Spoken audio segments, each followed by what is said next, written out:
Noticed already your quests are in your folders. Overall, I think that as a class, we struggled with this particular topic, which is traditionally the topic that every class struggles with when we get here, right? So this is like a really normal point to start being like, oh, this is hard. So I'm going to give everybody the chance to earn some of their points back that you lost on the test. You can earn up to half of the points back you missed by making corrections on the test. Now, if you're going to do test corrections, you can consult anyone. You can talk to each other. You can take it to the math studio. You can bring it to a peer tutor. You can bring it to me in my office. But there is no partial credit on test corrections. So you fix it and you get it 100% right, or you don't get it right. So if you aren't sure if it's right, just show it to me, like before you hand it in. Is this right? Yeah. And you have to show all your work. And I have some fresh copies of the test just to help you organize your work. So we're going to make these due a week from today. Wait, we don't have school a week from today. So a week from Wednesday. Give you an extra couple of days. Yeah. Yeah, you can do just the ones you got right. You don't have to redo the ones you got right. Yeah. Yes. So you say earn back. So like let's say if you got one full long university. So if you got, yeah, if you got 4 points off and you redo that problem and you get it right, you get 2 points back. Yeah. So do you know if that date you gave goes past the 27th? I don't think so. When,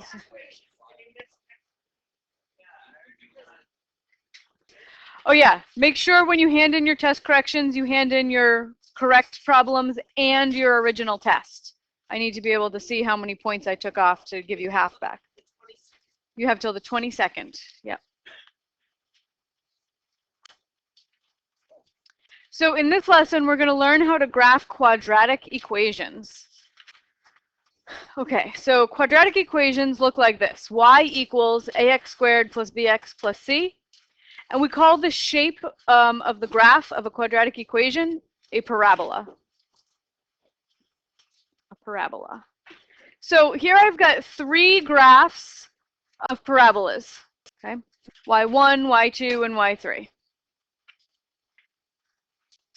So I want to use these equations to somehow find the figure out which graph goes with which equation goes with which graph. Okay. So I'm going to use the Y-intercept. They all have different Y-intercepts. So this blue graph, it has its Y-intercept. Where's the Y-axis? Right here. It's got a Y-intercept right there. And then the pink graph, it crosses the Y-axis like right there. And the green graph crosses the Y-axis right there. So they all have a different Y-intercept. So we're going to try to figure out the Y-intercept of each formula. So how do you find Y-intercepts in general? Do you guys remember?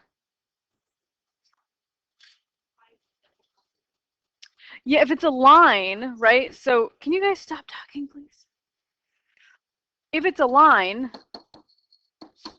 y equals mx plus b, and these are the only things we've ever graphed before are lines, right? So we're doing something totally new today. How did we find a y-intercept when you had a line? The b, yeah.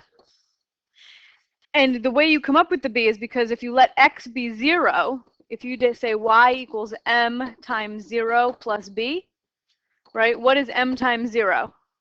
0, and 0 plus b is b, right? So the y-intercept is b because that's what you get if you let x be 0. And when you're on the y-axis, anytime you're on the y-axis, the coordinates of this point are 0, comma something, right? Some number, right? So that's why we let the x be 0, because its x coordinate is 0. So we do the same thing with parabolas or with any formula. If you want to know where the graph crosses the y-axis, you make x 0. So let's see, if I have y1, I'm going to put in 0 for my x's, 0 squared minus 4, right? So I'm using this formula, replace the x with a 0. What does that come out to? 0 squared is 0, times 4 is 0. 0 minus 4 is negative 4. So y1 has a y-intercept of negative 4. Which graph has a y-intercept of negative 4? The blue one. So this blue one is y1. All right, let's see, y2.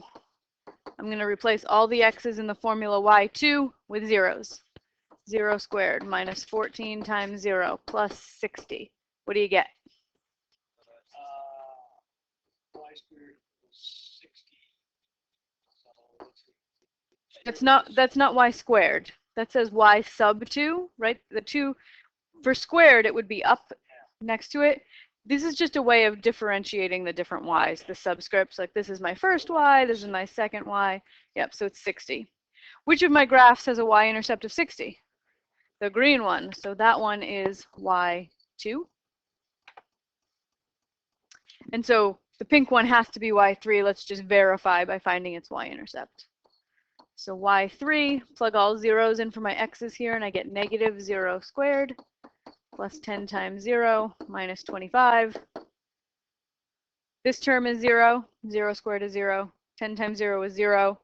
0 plus 0 minus 25 is negative 25. And it does look like my y-intercept of that pink graph is at negative 25. So that's got to be y3.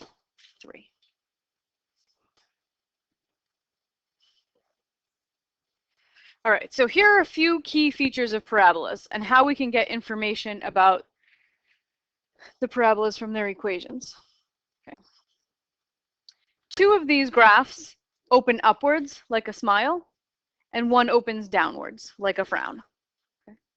So y1 and y2, the blue and the green, open up like a smile, and then the pink one opens down like a frown. So whether you have a happy parabola or a sad parabola is completely determined by the value of a, right? The number that's right next to your x squared term. Okay? If that number is positive, the parabola opens up, right? Because positive people are happy, right? And if the a value is negative, then the parabola opens down because negative people are sad. So let's look at the formulas for y1, y2, and y3. y1, what number is attached to the x squared? 4. Is that a positive or a negative number? Positive, so we know that y1 should open up. Positive is happy, right? And it does. y1 opens up. y2, what number is attached to the x squared? A 1. Yeah, there's a little hidden 1 there, right? Which is a positive number, so that parabola should open up. And then for y3, what number is attached to that x squared? Negative 1, right? There's a negative 1 times the x squared there, the negative. That negative 1 is negative, right? So that means that the graph opens down. Negative people are sad. All right, so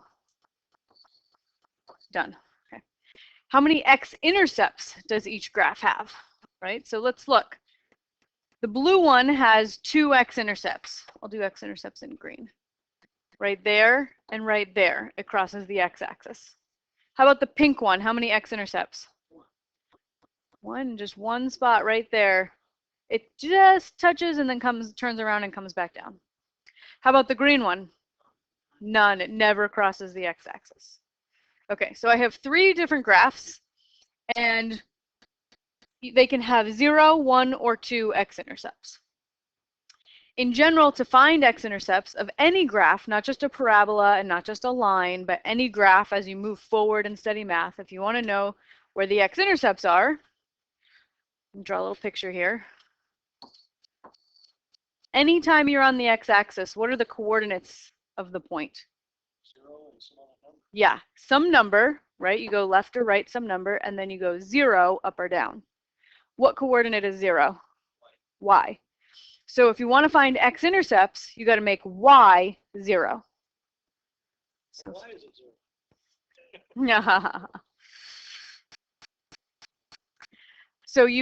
so first you set y equal to 0 and you solve for x. For some quadratic equations, that might involve factoring, right? If you're going to solve a quadratic equal to 0, that might involve factoring using the box or your favorite, whatever your favorite method is.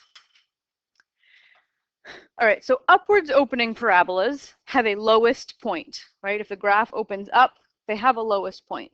And if graphs that open down, parabolas that open down, they have a high point, right? The lowest or highest point of a parabola is called the vertex. That's the peak. That's the peak or the minimum, yeah. The peak or the valley, yeah. So let's label the peaks and valleys. We're going to label the vertices of each of these graphs. So for y1, it's right there, yep. It happens when x is 0, yep. For y2, happens when x is 7. And for y3, happens when x is 5. All right, so how to figure that out, if you know the x-intercepts, okay, so I'm right here, done. Okay. So if we look at the solid parabola, the blue one, it's got intercepts at -1 and 1, x-intercepts, and it looks like the vertex is exactly halfway between them, right? So if you take the average of the x-intercepts, you'll get the x-coordinate of the vertex, right? So we take the 1 plus the -1, those are your two x-intercepts, add them together and divide by 2, and you get 0, right? And that's the location of your vertex, the x-intercept of it.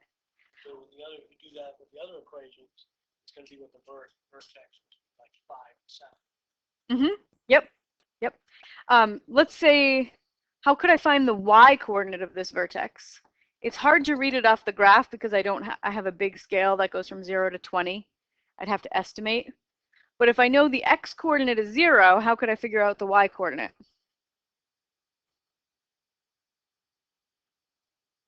Remember, I have a formula. Right? I know x is 0. Just put a 0 in for the x and calculate the y. So 4 times 0 squared minus 4. Yeah.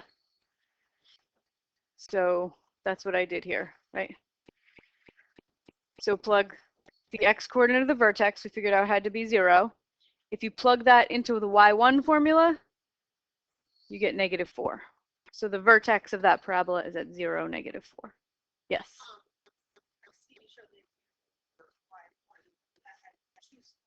Yeah.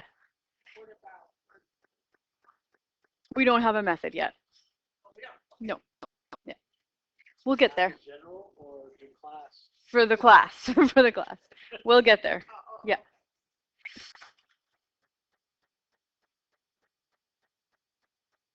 Okay, so let's do an example. We're going to graph this parabola, starting from scratch.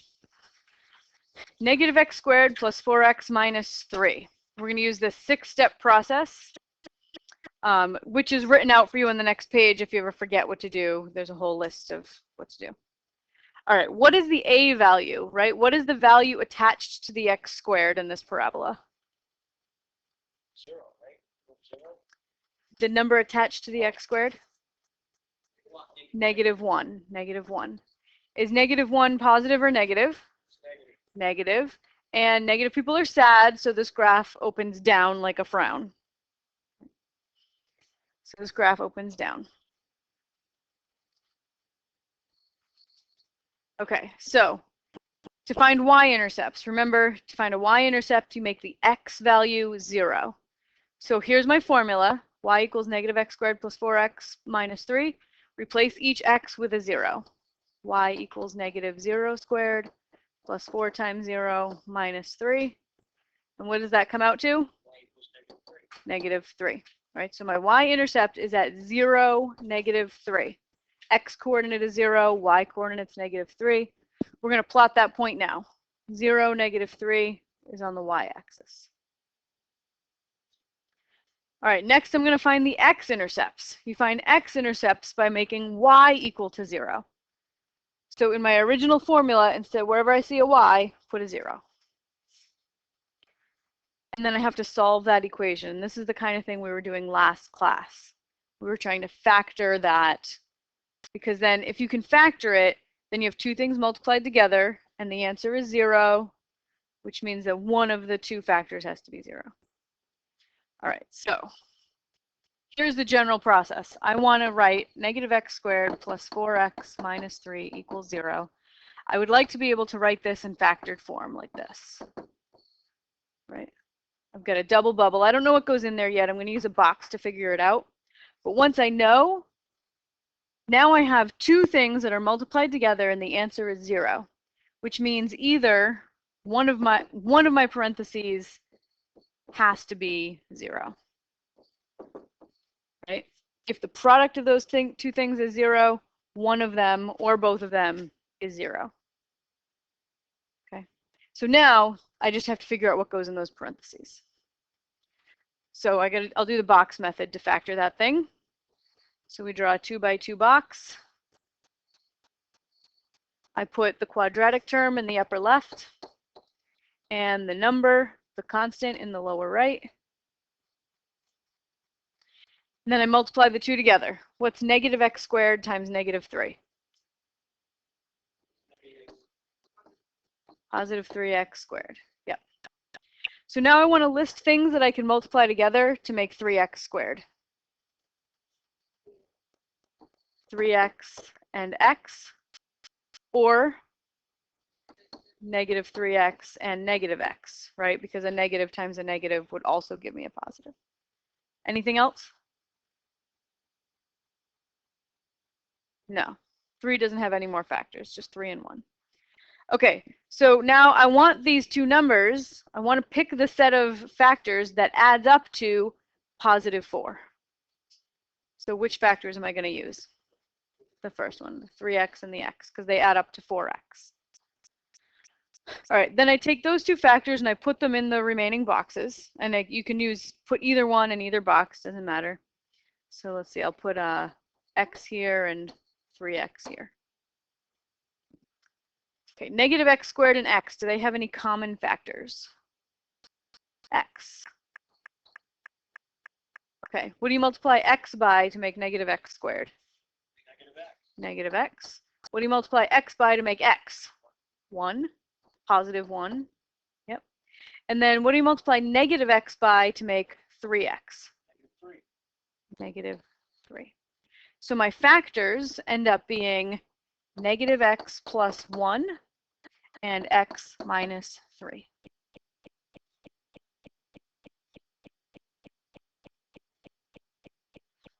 So then I can finish my process, right? Then now I have two things multiplied together. The answer is 0, which means one of those two things has to be 0. Either negative x plus 1 is 0 or x minus 3 is 0. And then, yeah, so here, if negative x plus 1 is 0, the parentheses don't really matter. I just had them there as placeholders, right? How do I solve this? I would add x to both sides. Right, so I get 1 equals x, right? And over here, I'd add 3 to both sides, and I get x equals 3. And those are my two x-intercepts, right? So both coordinates, this would be 1, 0, and 3, 0. Those are my x-intercepts. And I'm going to plot them now. 1, 0, and 3, 0. That would be right here and right here.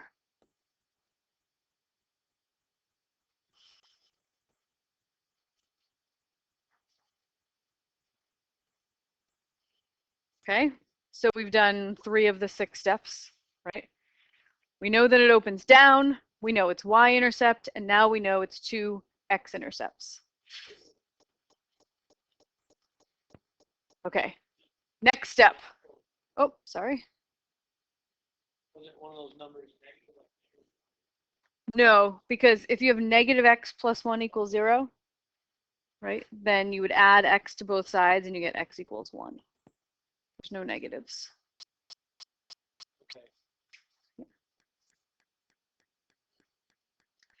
Okay, fourth step. Now we find the vertex, right? So we can find the x coordinate of the vertex by find the y coordinate of the vertex by plugging the x coordinate to the original parabola, but first we need to find the x-coordinate, right? Find the x-coordinate of the vertex by averaging the x-intercepts. So the average of 1 and 3, how do you take an average? Add them together. Add them together and divide by 2, right? So I added my 1 and my 3, divide by 2, and what do you get? 2. Okay. So the x-coordinate of my vertex is 2. And then the y-coordinate I get by taking that 2 and plugging it into my formula, negative x squared plus 4x minus 3. Put that in for all my x's. So I'm going to have negative 2 squared plus 4 times 2 minus 3. That was it, right? Yeah. Right, and what does that come out to? Yeah, 1. Right, because negative 2 squared, that negative is not in parentheses with the 2. So that means you do the exponent first. 2 squared is 4, then make it negative. So that's negative 4 plus 8 is 4 minus 3 is 1. So the coordinates of my vertex are 2, 1. 2, 1. So I'm going to plot that now. 2, 1 is my vertex. And I know this thing opens down. So I've got like the shape of a parabola is coming out, right? It's starting to show up here.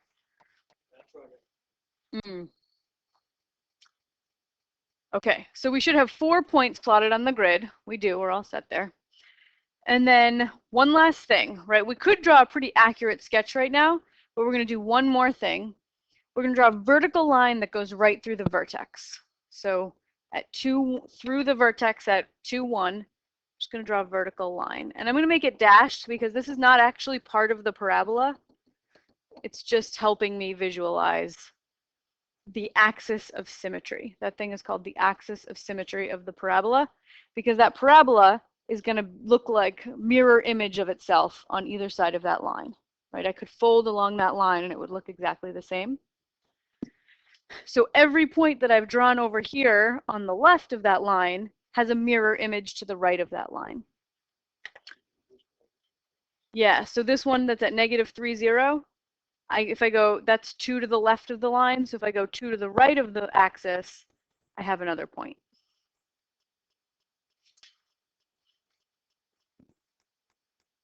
All right, and then the last step is to connect your points with a nice, smooth, curvy parabola, right? Do not draw a V, right? Parabolas are nice and smooth and round.